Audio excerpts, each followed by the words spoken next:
I'm from a little place called Sydney, Australia. We've started doing a cross-check. Cross-check. Yeah, like an airplane. It's like I check if I'm recording, and then he checks if I'm recording. Disarm Joel doors and cross-check. Exactly. We've had some errors.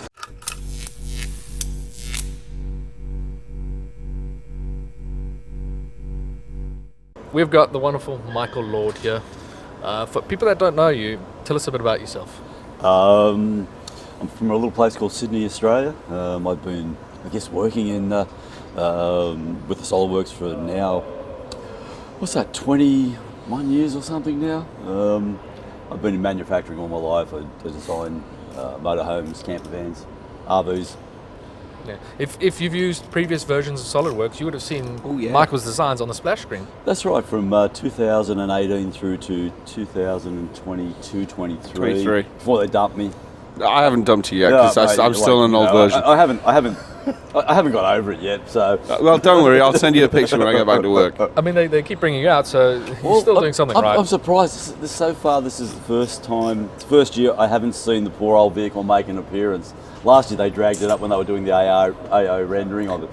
Mine, not paying attention. I looked up the screen and thought, hang on, what's that poor old thing doing up there? So, There's time yet. Tomorrow. So, tomorrow it could still make an appearance. Yeah. So you've been to quite a few 3D Experience Worlds. How many?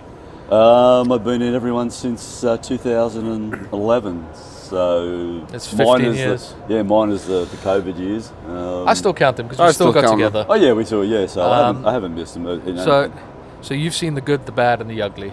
Oh yeah. No, it's certainly. I don't think you ever forget your first one, and I was extremely fortunate. That was 2011 in San Antonio, and the first general session, and somehow again I was almost center stage, front row at the time, and of course we had Gene Kratz and Captain Commander Jim Lovell, and the Apollo 11, Apollo 13, and because I'm, as you can see by this slightly stylish grey hair, I'm a child of the Apollo era. So I grew up with the moon landing. Yeah, it's right up the street. Oh for yeah, you. and it was just like literally this year. But it was also too I can still remember it. It was like these two gentlemen. They were getting old at the time, and it was just you could have heard a pin drop. You could have heard an absolute pin drop. It was just like 5,000 people in the room, just like hanging on every word, and it was that goosebump material. Like you just don't think, and that was my first general session, so it's been really hard to top that ever since. Yeah. I remember my first year, and people were like, "Oh yeah, everyone's going to run in." Yeah, what do you mean? It's a CAD conference. Yeah. People go absolutely crazy for it. Oh yeah, and that was funny because that only happened from I think 2015. Because I used to always say, you'd be there and they'd be going, don't run. Like, there's people there, don't run. And then the 1 year where... And then, I know, I remember that. It was, and so San Antonio was like that, because San Antonio, they had the doors here, and then they had the partner pavilion. So there was like this 100-metre corridor before you actually went into the hall, and they're going like, don't run. But in 2015, for some reason, they used to have, instead of these... the badges you have now, they used to have plastic sleeves, and they have a little booklet, and on the back of the booklet it said, run, don't walk to your sessions. Okay. And that was it. That was just like, go ahead, and they lit the fire kind of lit thing. The fire, and it was like, I don't think that's what they actually meant. However, they didn't specifically rule it out. But I love that. I've never heard the origin story of where it came from. Oh yeah, so that was the origin story. It was purely like they had like top 10 things to do at World or something. I can't remember. And that was like run, don't walk. And that was like, but it literally said, run, don't walk to your sessions. But everyone just took that run, don't walk to the general session. It was just like, walk. So I bet the legal team were like, who made this decision? Yeah. And the marketing team were like, we need this. Yeah. And then obviously it took off from them. And then of course we all know that Joe Lance has been embraced as that booming, again, morning host. Yeah, and that was, again, it's the same man. thing. It was like, I like all of us in the community, you meet more and more people as you go along. Yes. And again, I didn't know Joe, and like initially it was like, who the hell is this man? It's like, where did they get him from? And it's like, and if you know Joe, that's not. I always thought That's not Joe in real life. Joe's he's a quiet, you know, gentle kind of guy, and then he they flick a switch on him, and he you know, they dust in his breakfast cereal with. Absolutely. I mean, I find that interesting when you watch the influencers. Like, you've got a couple of influencers here, and you watch their videos and the energy on that versus in person. It's the same kind of thing. They're a different person. You like it is the light switch. That camera, there's a switch. They turn it on. And look, and that's a very foreign world for me. I'm kind of what you see is what you get type of guy. So, and being Australia, I can be a little blunt and a little hard. Best way. And I have to remember that that's not how you actually should treat people. They don't quite understand that sometimes. So you've got a bit of SOLIDWORKS in your body now. Yeah, I took you literally live and breathe. It's in your blood. I took that final commitment to the SOLIDWORKS full SOLIDWORKS infrastructure. I needed a knee replacement.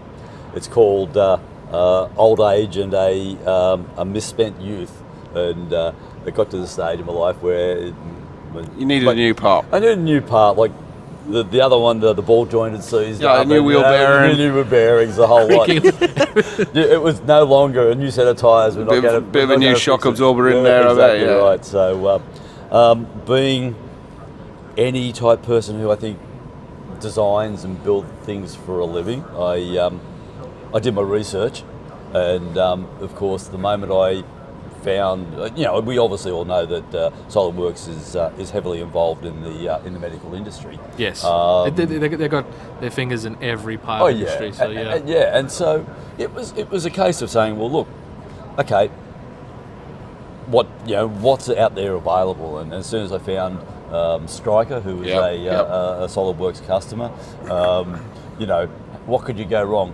A 3D titanium printed knee with a polyethylene insert, and then not only that, they have a system called Mako robotic assisted surgery. So basically, a normal robotic 6-axis robotic arm, which doesn't actually do the surgery. It's still guided by the surgeon, but it has a response to stop them from going outside that machining parameter lines. window kind of. And so once I saw that, it was a case of, okay, which surgeons in Australia do this? And so that's where I want my referral. There was no way I was having it done any other way. It was it's Mako robotic, it's a Striker part, and that's proved to be a perfect decision. Yeah, all SOLIDWORKS products, and absolutely. I feel like you're test riding your new knee to the max by coming to this event, because you do thousands of steps every single day. I was checking in with Mike pretty much every week just to be like, he's definitely going to be there.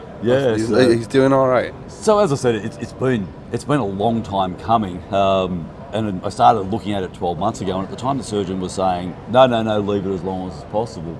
Well, as long as possible only lasted another 9 months, and then until it basically totally seized up. I couldn't stand. My leg was bent at about a 10-degree angle.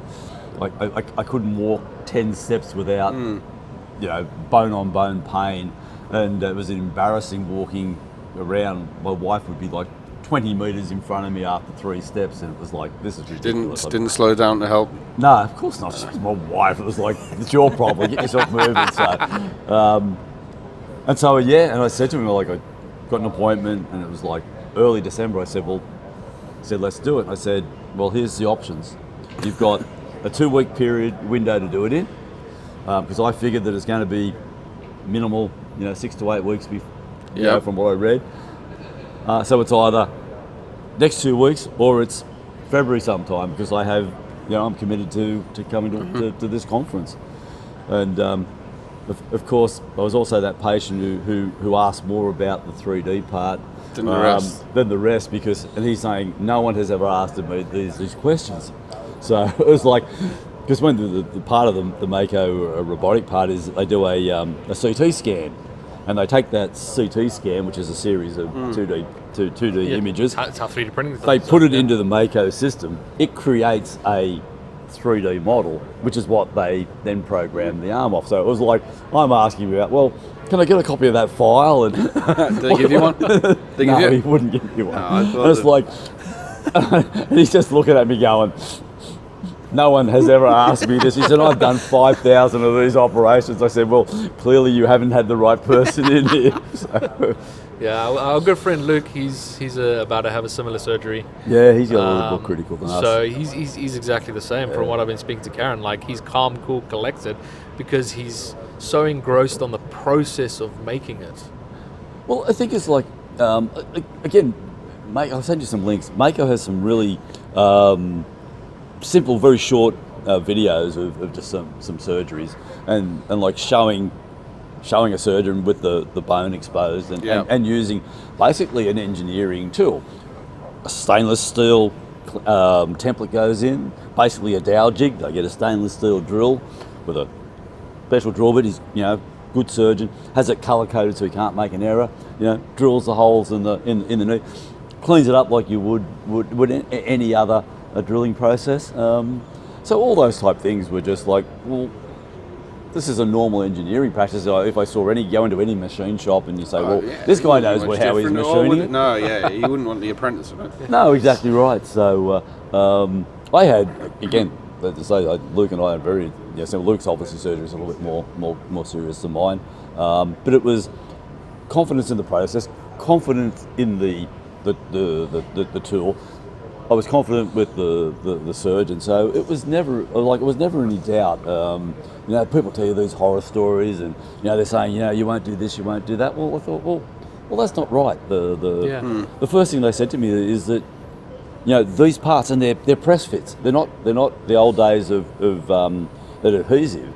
They're a press fit, and they say you'll be load bearing, full weight bearing the next day, and so I got up and I weight bared. They said, here's a walker. And I said, well, I don't need a walker. I'm not putting any weight on it. Yeah. So here's some crutches. 2 days later, I've got a walking stick. Yep. 5 days later, I got walking without an aid, went off all the opioid painkillers, and it just keeps getting better each day. Do they leave a cracking scar though? Well, they do. If I don't know whether I can get It's this. down the front, isn't it? Straight No, down. mine's not. Mine's a. No, let me see if I can do this. We can do this. I think I can get it up. Mine, again, another reason I picked this surgeon was that It's the first episode where we're looking at a man's Man's knee. down the side. All right, cool. And you can see how good it is. He's done such a great It's tight, job. hasn't it? Yeah. And so instead of the problem with it when they operate down the middle of the knee is that you lose all that sensitivity. Yeah. So you can't, like when you kneel down, it's like You can't really tell your really knee, yeah. weird. And so I've got this slightly numbness about there. And look, the worst part of this is an ingrown hair. That's the worst part. But look, this is like 7 weeks. Yeah. That looks great. It's great. And you can see a little swelling. And that's only because I've been on your feet. pumping Walking so something. much. Yeah, it's a distance. But that goes down overnight. So, again,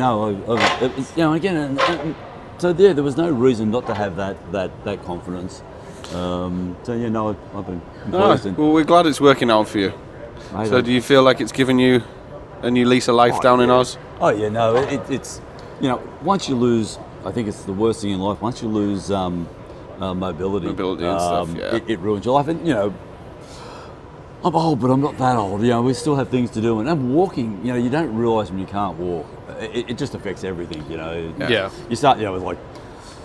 I hadn't walked like 3 months, and you haven't put a lot of weight on, but I haven't done any exercise, and I can feel it now. I'm walking, and you lose that conditioning and fitness like so quickly. Yeah. And I think once you do that, then it's a dangerous downhill slope. So I'm glad you managed to get it all sorted and you're here again. Oh yeah, no, You could hang out again, have some good laughs in the bar as well. Oh yeah, no, you don't.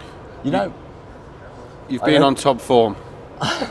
top form. I think about World is it's a learning conference. First of all, you have to think that the vast majority of people who are coming here to learn. Yeah. And if you've got 3 days, you've got 5 sessions a day. You've got 200 and something odd sessions you can choose from. So, of course, for the vast majority of people here, most of them are being sent by their employees. Yep. But the return on investment, the money it costs to send an employee here, the amount of return they get instantly. It's not like how much money will you save me in 12 months. It's like you come back from World and you automatically almost have repaid that within the first day or so. Joe's first timers presentation that he did here, he has a whole like cost breakdown of basically how much your return on investment is here, so that you can take that kind of information back to your manager and be like, this is why I should be going. Amongst so many other things, because they want to look at that. Is it really valuable? But they don't understand even just the networking, the community has so much value. Well, I think that's the next thing. So first of all, it's a conference to learn about the software. Yes. But I think far more importantly, far greater than that, it's the contacts. It's the people you meet. So I've always said that with a lot of things that my superpower isn't that I don't know everything, but I know enough. I know more people who know things, and you can find the right person. That's a big part of my job. Is basically, I might not know it, but I'll probably know someone that does, that I can put someone in contact with or ask and say, exactly, I've got this. And I think that's a very important thing. Yeah. That jumps into our obviously another part that we're also involved in, the user group network. It's the same thing. It's about bringing people together to be part of a conversation. And so the networking side of things should never be underestimated. And your days here, as we all know, are not very short. And the conversations you have at 10 or 11 o'clock outside a normal environment are some of the best contacts you can make. The people you meet and again, it's a bit of an old-fashioned concept about having a drink at a bar and talk and shop. And here we have bars, and we have a lot more people we would never be in contact with, and that includes executives and people from industry, and just people that are designing products all the time, and you wouldn't have those contacts if you didn't do it. I think the after hours stuff as well that they put on, and the unofficial stuff like the hotel bar, like you mentioned it. It's not just networking; it's kind of almost like a bond building thing, and you become very close to certain people that have got your back almost, and they'll help you when you do hit them issues and problems. So it is a key portion. Well, I think it's a greatly underappreciated resource. We all work long, hard hours. When we're working, we're all committed. We're all we all focus on our jobs, and we work long, hard hours. I think it's undervalued that sometimes you have to step out of that environment into another environment to kind of clear your head or look at things in other ways. Because when you're at work, you're busy and you're focused, and it's not like you're sitting back going, hang on, maybe we should be doing this another way. It's just like most of us don't have time, or our positions don't say, well, what should we be doing? And sometimes you've just got to step out of that environment. And again, World is a good example of that, where you can still talk shop and be relaxed and all those things. I think it's a hugely undervalued resource. Getting away from people. Getting away from people, yeah. We're getting away from your people that you see on a daily basis. So. Yeah. I think that's a fantastic point, or place to wrap this all up. All these kind of conversations were happening all the time, every day, and we're recording a bunch of them like yours. So really appreciate you hanging out with us. Appreciate you guys, what you do. You do a great job for the community. You're more than this is. You're more than just this. You're deeply embedded in the community, and the community itself gets ingrained in you, and it's hard to walk away from it. So you guys are doing a great job, and appreciate the chance to have a chat with you guys. And it's always nice. We always love chatting with you. We just want to share this experience with as many people as possible that can't make it or want to come. So. Oh yeah, no. I just say if you're involved in, and even worldwide, I know it's a bigger cost, but I think you can justify the cost just purely on the training side alone. Yeah, like we mentioned, Joe had done a calculation. He was like, well, if you save $10 a day or 6 minutes a day or whatever, over the year, that adds up to the value. Oh yeah, and beyond. And that's the other thing. It doesn't really matter if you've been using it for 1 year or 20 years. Like if you're coming here, you've only been using it for 3 or 4 years, then what you're taking back is a lot more. But if you've been using the software for 20 years, I can go into any session, and I might know 99% of it. That's fine. But it's the 1%. It's like, hang on, why don't I know that? Yeah. And it's like, and it's not even something they might even be talking Like about. the S key. The S key. No, I've known about that for a long time. But if you come to I told Kirby about that, But if that's my claim to fame. But if you come to my session tomorrow morning at 8:30, you can learn a lot about what's it on, Mike. You can learn a lot about the user interface. There's lots of things to improve modelling efficiency. And again, it's the same thing. It's the same thing we're looking at. Model efficiency. How do you model, not faster, that for some people is thing, but how do you just model more efficiency on a daily basis? How do you reduce less arm travel. movement, less mouse travel, less arm stress, all those things. And that's something which, again, a lot of people don't learn until they've been, using the software for a long time, and it's there because again, SOLIDWORKS is again one of those things. So many of us never interact with another SOLIDWORKS user sitting next to them for years. Yeah. So time is money. Oh well, yeah. It's just small businesses like SOLIDWORKS. They don't know percentages, but you would have to say that probably a good 70% of SOLIDWORKS customers are 1 and 2 person design shops. People. Yeah. And so that's a lot of people who might never sit next to another SOLIDWORKS user face to face and go, until you're shown things, it's like, unless you go looking, you never know. We learn best from each other. We do. But thank you so much for sitting Thank you with very us much. and having a conversation with us. It's always great to see you guys, and we'll catch up a little bit See you at the later special event. Well, it's a good night tonight. Space Center. Let's hope so. Could not ask for a better place to have it here. I've been told don't get off the tram. If you go on the tour, don't get off the tram. You will be shot. Yes. That was the warning I was given. Yes, it is in a. I guess it's active national facility. security. I was going to say it's not a military facility, but it's a national. I was told it would be a national security incident if you get off the tram and you will be shot. So, what time do you reckon Kirby should be face down on the ground with his hands behind his back? I think we'll be there about 7, so maybe give it till 2 minutes past. I'm avoiding the trams this time. The truth is, I was there 2 years ago. My face is on the wall already. They're going to let you in. Great to talk to you guys. Thank you very much. Thanks, mate.